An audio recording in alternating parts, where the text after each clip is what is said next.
네, 오늘 하나님의 말씀은 구약성경 1309페이지 스바냐 3장 1절로 20절까지 말씀입니다. 본문을 한번 읽고 말씀을 들으시면 감사하겠습니다. 이 시간 하나님의 사랑의 손길이 우리를 어루만져 주시기를 주님의 이름으로 축복합니다. 오늘은 하나님이 나를 사랑하십니다. 이런 제목으로 함께 은혜를 나누겠습니다. 요즘 우리 사회에 큰 문제가 되는 것이 하나 있죠. 바로 악플입니다. 인터넷, 핸드폰, 전화기를 통해 수없이 많은 악한 말들을 합니다. 상처 주는 말을 하고 비방하는 말을 하고 심지어는 욕을 하고 그래서 사람들이 상처받고 괴로워하고 그러다가 자살까지 합니다. 그렇게 악한 말들이 있는가 하면 위로하는 말, 격려하는 말, 칭찬하는 말, 용기를 주는 말, 희망을 주는 말들도 많이 있습니다. 그런데 그 많은 말 중에 우리에게 가장 힘이 되는 말이 무엇일까? 가장 위로가 되고 격려가 되고 소망이 되는 말이 무엇일까요? 그것은 하나님이 나를 사랑한다는 말입니다. 하나님이 나를 사랑하면 모든 게 끝나는 겁니다. 하나님이 나를 사랑한다는 그 한마디에 모든 절망과 낙심된 마음이 사라지는 것입니다. 하나님이 나를 사랑한다는 그 한마디에 다시 힘을 얻고 일어설 수 있는 것입니다. 한마디로 오뚜기 인생이 되는 것이죠. 집어던져도 다시 일어나고 뒤집어 놓아도 오뚝 일어서고 밀쳐도 계속 일어서는 그 오뚜기. 저와 여러분의 인생이 바로 이런 인생이 되기를 축복합니다. 여러분, 오뚜기 장난감이 넘어져도 다시 일어날 수 있는 것은 장난감 맨 밑에 무거운 쇳덩이가 들어있기 때문입니다. 그 무거운 쇳덩이가 계속 일어날 수 있도록 힘이 되어주는 겁니다. 버팀목이 되어주는 거죠. 우리 인생이 오뚜기 인생이 되기 위해서는 그 무언가가 우리를 그렇게 붙잡아 주어야 합니다. 있다가 없어지는 것들 말고, 사라지는 것들 말고, 힘없는 것들 말고, 내 인생을 든든하게 버텨주는 그 무엇이, 강력한 그 무엇이 있어야 합니다. 그것이 무엇일까요? 사람들은 그것이 권력이다, 돈이다, 명예다, 인기다, 욕망이다. 그래서 그것을 붙잡고 있어요. 그러나 그런 것들은 내 인생을 다시 일어서게 만드는 믿음의 쇳덩이가 될 수 없습니다. 언젠가는 세상 끝바람에 다 날아가 버리는 거죠. 오직 하나님만이 내 인생을 일어서게 하는 힘이 되십니다. 예수 그리스도로 중심이 잡혀있는 사람들만이 험한 이 세상을 견디어낼 수 있습니다. 오늘 본문 16절에 그날에 사람이 예루살렘에 이르기를 두려워하지 말라 시온아 내 손을 늘어뜨리지 말라고 말씀합니다. 그날이 어떤 날입니까? 환난의 날이에요. 절망스러운 날이에요. 그 당시 시대적 상황은 사람들의 길을 죽이는 일들로 가득 차 있었습니다. 그래서 다 기가 죽어 있어요. 주눅 들어 있어요. 풀이 죽어 있어요. 내 손을 늘어뜨리지 마라. 이 말씀은 기죽지 마라. 기운을 내라. 힘을 내라. 그런 말씀이에요. 14절에 말씀합니다. 시온에 따라 노래할지어다. 이스라엘아 기쁘게 부를지어다. 예루살렘 따라 전심으로 기뻐하며 즐거워할지어다. 아멘. 사람들의 길을 죽이는 일들로 가득 차 있는 상황에서 오히려 노래하며 기뻐하며 즐거워하라고 말합니다. 당시 모든 주변 국가들의 상황이 어렵기는 마찬가지였지만 시온성 이스라엘에겐 힘을 낼 수 있는 이유가 분명히 있었다는 것입니다. 스바냐 선지자를 통하여 이 말씀을 주신 시대적인 배경은 남쪽 유다 나라의 16대 왕인 요시야 왕의 통치 시대입니다. 요시야 왕의 할아버지 므낫세와 아버지 아몬은 종교적으로, 도덕적으로, 정치적으로 폭정을 일삼은 악한 왕이었습니다. 예루살렘 성전 안에 태양신과 바알신이 득실거렸고 우상 숭배와 매춘행위가 나라 안팎에 기승을 부리는가 하면 백성들은 한결같이 가난과 사회적 혼란으로 저마다 낭망에 빠져 있었습니다. 온 나라가 도탄에 빠져 있었습니다. 오늘 1절로 4절에 그 상황이 자세히 기록되어 있어요.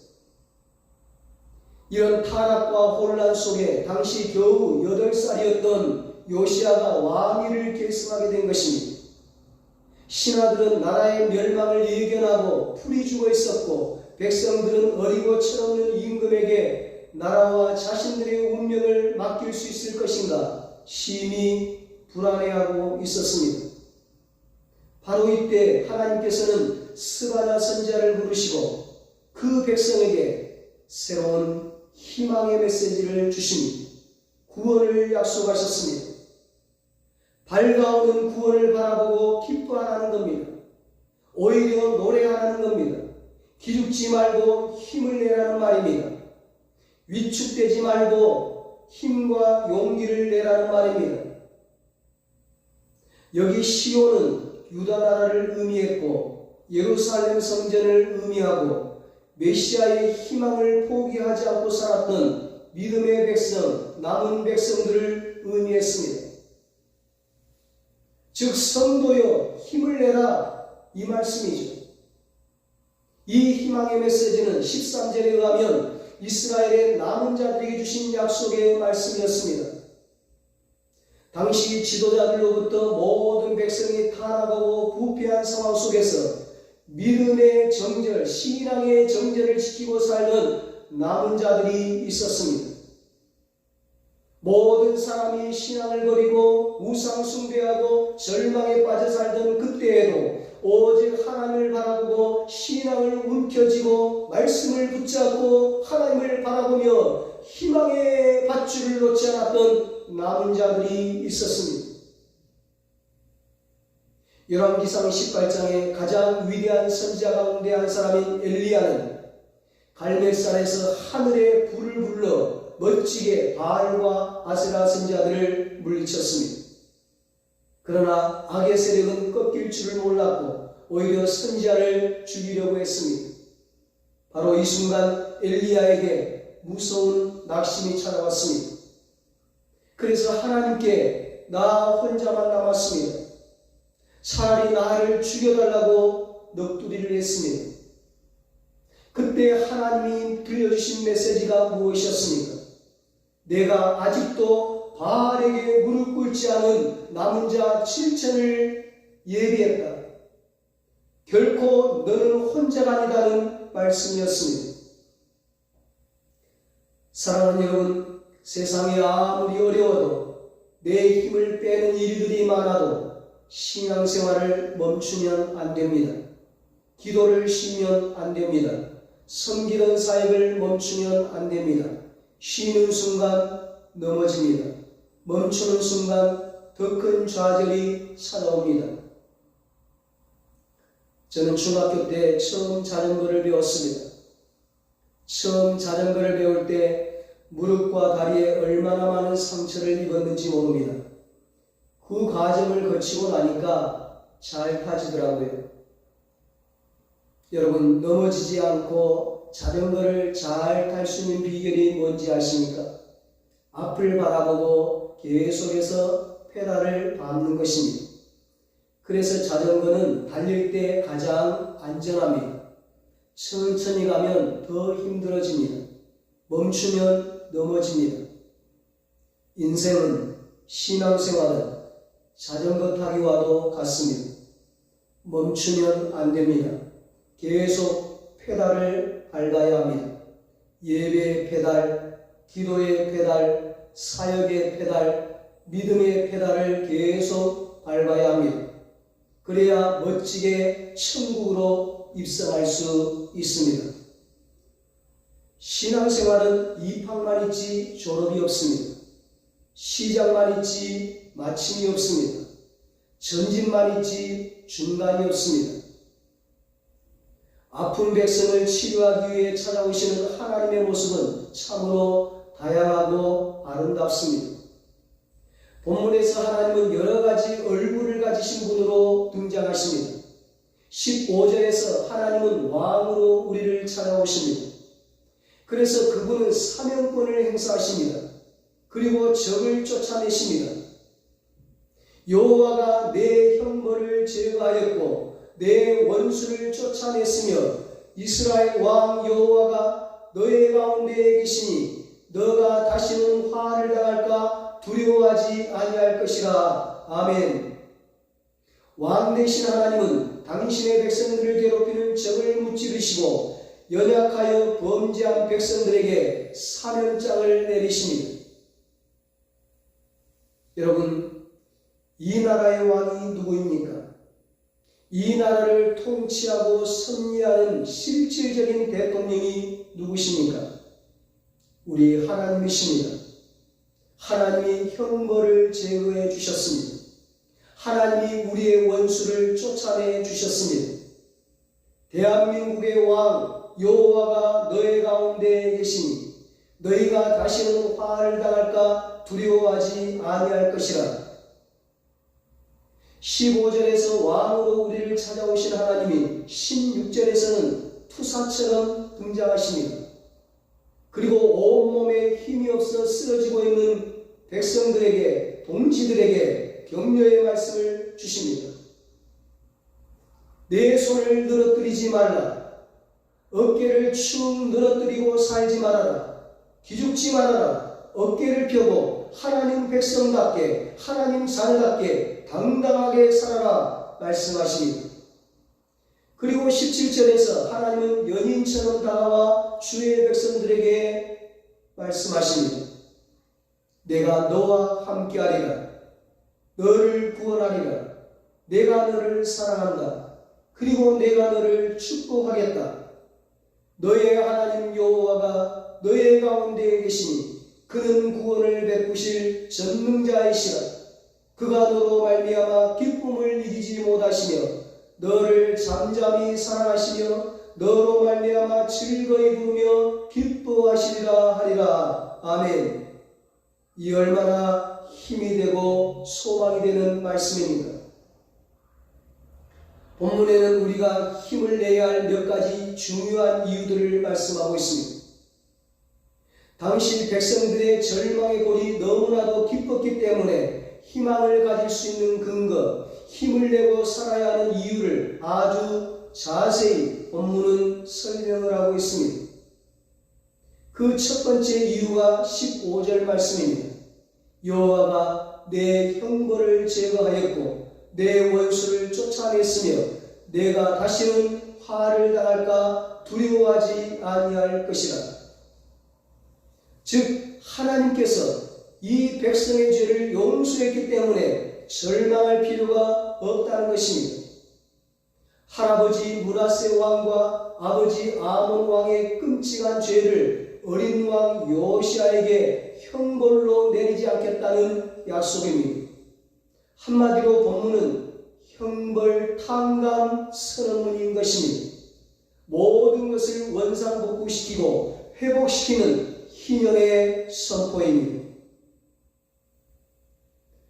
여러분, 우리가 세상을 살아가면서 때때로 왜 위축되고 움츠려듭니까? 많은 이유가 있을 것입니다. 그러나 그중 가장 큰 이유는 우리를 지배하고 있는 죄의식 때문일 것입니다. 죄책감이죠. 내게 고난이 있고 아픔이 있고 질병이 찾아올 때 하나님이 나를 떠난 것 아닌가? 하나님께서 내게 형벌로 내린 무서운 아픔이 아닌가? 그래서 우리는 좌절하게 되고 우리는 삶의 의욕과 용기를 상실합니다. 이 환난이 행여 하나님의 돌이킬 수 없는 형벌이 아닌가 움츠려들게 되는 것입니다. 그러나 주의 자녀들에게 스바냐 선지자는 오늘 본문을 통하여 여호와가 내 형벌을 제거하였고 그러니 하나님의 백성아 힘을 내라고 말씀하고 있습니다. 죄 사함 받은 사람에겐 자유가 있습니다. 우리가 참으로 하나님을 만나고 예수 그리스도를 통하여 용서를 받았을 때 우리는 우리를 정죄하는 어떤 소리에도 자유롭습니다. 우리 주 예수 안에 있는 자들에게는 결코 정죄함이 있을 수 없습니다. 위축되어 풀이 죽어 있는 사람들에게 힘을 내십시오. 기죽어 살지 마십시오. 하나님께서 당신의 모든 형벌을 제거하셨습니다. 선지자는 우리에게 동일하게 말씀하고 있습니다. 우리가 힘을 내야 할 두 번째 이유를 본문 17절은 이렇게 말씀합니다. 너의 하나님 여호와가 너의 가운데에 계시니 그는 구원을 베푸실 전능자시라. 아멘. 하나님이 우리와 함께 계시기 때문이라는 겁니다. 하나님은 우리와 함께 계시는 분이시고 우리를 사랑하시는 분이십니다. 우리를 사랑하시되 끝까지 사랑하십니다. 우리의 손을 결코 놓지 않으십니다. 하나님의 손은 힘이 있어 우리를 붙들고 있는 하나님의 손에서 빼앗을 자가 능히 없으리라. 내가 그들에게 영생을 주노니 영원히 멸망하지 아니할 것이요 아무도 하나님 아버지 손에서 빼앗을 수 없느니라. 아멘. 하나님은 우리의 아버지보다 더 큰 사랑을 가진 진짜 아버지입니다. 육신의 아버지보다 더 큰 사랑을 우리에게 보여주신 분입니다. 예수님께서 하늘나라로 가시기 전에 제자들에게 말씀하셨습니다. 내가 너희를 고아와 같이 버려두지 아니하고 너희에게로 오리라. 내가 아버지께 구하겠으니 그가 또 다른 보혜사를 너희에게 주사 영원토록 너희와 함께 있게 하리니. 두 손을 그분에게 맡기기만 하십시오. 그러면 꼭 잡아주시니.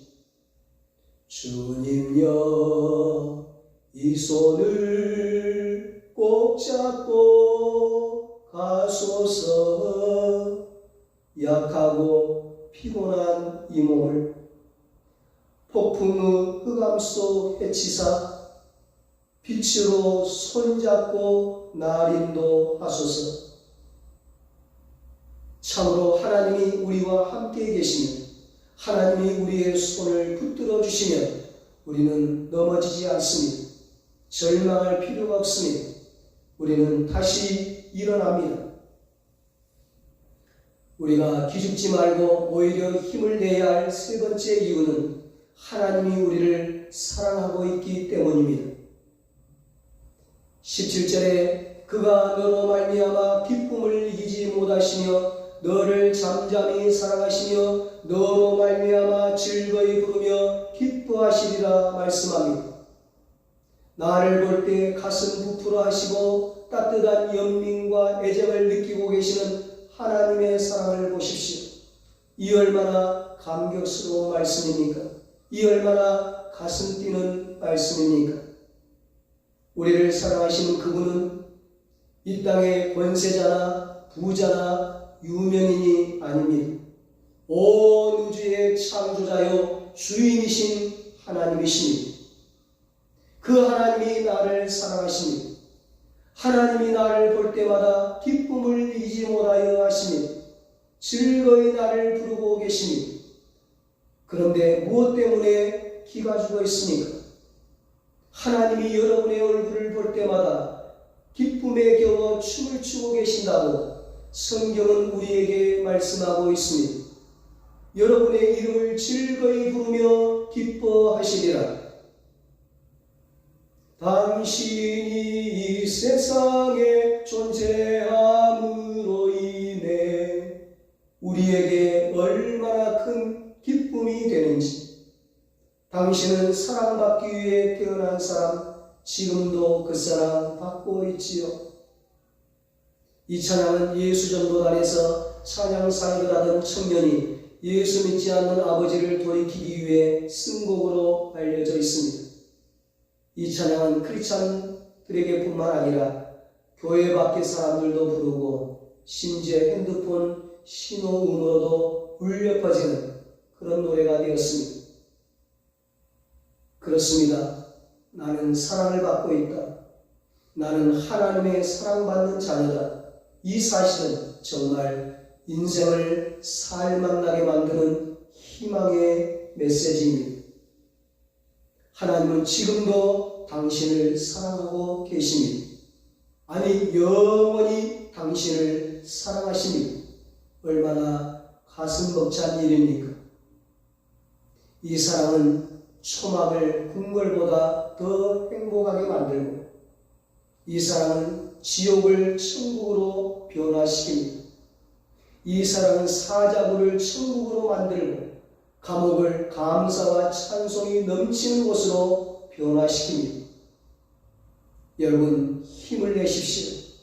하나님은 나를 사랑하고 계신다. 나는 적어도 하나님의 사랑을 먹고 살아가는 존재이다. 나는 독생자 예수 그리스도와 맞받고 하나님의 자녀가 된 소중한 가치 있는 존재이다. 거룩한 자존감을 가지고 당당하게 사십시다. 어느 시골 마을에서 목회하는 목사님이 계십니다. 이분은 만나는 사람마다 상대가 누구든 인사를 받든 말든 손을 들고 샬롬하고 인사를 합니다. 평안하십시오, 안녕하십시오, 그런 뜻이겠지요. 마침 그 마을 출신으로 서울이가 꽤 성공을 했지만 중병을 얻어 고향으로 돌아와 죽을 날만을 기다리는 환우 한 분이 있었습니다. 그분이 마을 산보를 하던 중 목사님을 만났는데 역시 그날도 목사님은 샬롬하고 인사를 했습니다. 이상한 목사 다 먹겠다는 듯 인사는 안 받고 목사를 빤히 쳐다봅니다. 그런데 그 주일부터 이분이 주일이면 교회에 나오기 시작했습니다. 한 달이 지나고 1년이 지나도 죽으러 귀향한 사람이 죽지를 않았습니다. 서울의 중간검진차 다녀오더니 암이 싹 없어지고 건강해졌다는 것입니다. 기분이 좋다고 목사님을 초청해서 소고기를 대접해 드렸습니다. 그리고 간증을 합니다. 의사도 부모도 형제자매도 온 세상에 다 자기를 죽을 놈 취급하는데 목사님이 처음 보는 자기를 보고 살놈 하더랍니다. 그때 문득 찡하는 전기 같은 것이 온몸에 흐르더니 나는 죽을 놈이 아니라 살 놈이다 하는 확신이 들었다는 겁니다. 교회 가야지, 저 목사님 설교를 들어야지 했다는 거죠. 여러분 기억하세요. 예수 그리스도 안에서 죽을 놈 없습니다. 모두 살 놈들입니다. 힘을 내세요. 믿으세요. 망해가는 마지막 불꽃을 부둥켜 안고 기가 죽어있던 이스라엘 백성들이 이 희망의 메시지를 듣고 어떻게 되었는지 아십니까? 그 결과를 우리는 요시아의 개혁운동이라고 부릅니다. 기죽어 살지 말라. 내 어깨를 늘어뜨리고 살지 말라. 용기를 내라. 힘을 내라. 다시 일어나라. 이 말씀을 듣고 이스라엘 백성들은 펄펄 뛰기 시작했습니다. 백성들은 도끼를 가지고 돌아다니며 우상 상단들을 부숴버리고 성경을 열어 말씀을 읽기 시작했습니다. 새 속에 물든 습관을 저주하고 엎드려 기도하기 시작했습니다. 미움과 원망 대신 사랑의 종교개혁이 일어나기 시작했습니다. 하나님의 용서가 선포되었습니다. 구원의 하나님, 전능하신 하나님이 당신과 함께 하십니다. 그가 당신을 사랑하십니다. 만나는 사람들이 서로가 서로에게 용기와 희망을 북돋아 주었습니다. 사랑하는 여러분, 이스라엘 백성들과 함께 하신 하나님이 우리와 함께 하십니다. 이스라엘 백성들을 사랑하신 하나님이 우리를 사랑하십니다. 이스라엘 백성들을 용서해 주신 하나님이 우리를 용서해 주십니다. 이스라엘 백성들을 도와주신 하나님이 우리를 도와주십니다. 이스라엘 백성들에게 희망과 용기를 주신 하나님이 우리에게 희망과 용기를 주십니다. 여러분, 힘을 내십시오. 일어나십시오. 기죽어 살지 마십시오. 그는 구원을 베푸실 전능자이십니다. 하나님의 능하시고 사랑스러운 손길이 여러분과 함께 하십니다. 여러분을 붙들어 주십니다. 그가 너로 말미암아 기쁨을 이기지 못하시며 너를 잠잠히 사랑하시며 너로 말미암아 즐거이 부르고 계십니다. 사랑하는 여러분, 우리를 사랑하시는 하나님이 이 시간 말씀하십니다. 은성교회 성도들아, 힘을 내라. 김집사야, 이권사야, 힘을 내라. 어깨를 늘어뜨리지 마라. 기죽지 마라. 낙심하지 마라. 두려워하지 마라. 다시 일어나라. 내가 너를 붙잡아 주리라. 내가 너를 승리케 하리라. 내가 너를 구원하리라. 내가 너를 영원토록 사랑하리라. 하나님의 이 약속의 말씀을 붙잡고 오뚜기처럼 다시 일어나 멋진 인생을 사는 여러분과 제가 되시기를 예수님의 이름으로 축원합니다. 기도하겠습니다. 이스라엘 백성들과 함께 하신 하나님, 우리와 함께 하시니 감사합니다. 이스라엘 백성들을 사랑하신 하나님, 우리를 사랑하시니 감사합니다. 이스라엘 백성들을 용서해 주신 하나님, 우리를 용서해 주시니 감사합니다. 이스라엘 백성들을 도와주신 하나님, 우리를 도와주시니 감사합니다. 이스라엘 백성들에게 희망과 용기를 주신 하나님, 우리에게 희망과 용기를 주시니 감사합니다. 이 하나님의 약속의 말씀 붙잡고 오뚜기처럼 다시 일어나 멋진 인생을 우리 모두가 살아가게 하여 주시옵소서. 이제는 우리 주 예수 그리스도의 무한하신 은혜와 하나님 아버지의 사랑하심과 성령님의 위로하시고 교통하시고 영원토록 함께 하시는 은혜가 낙심과 절망의 자리에서 하나님의 약속의 말씀 붙잡고 오뚜기처럼 다시 일어나 승리의 인생을 살고 멋지고 아름다운 삶을 살기로 다짐하는 사랑하는 모든 성도들과 저들의 가정과 자녀들과 사업과 직장 위에 이 나라 이 민족 위에 이제로부터 영원토록 함께 있을지어다. 아멘.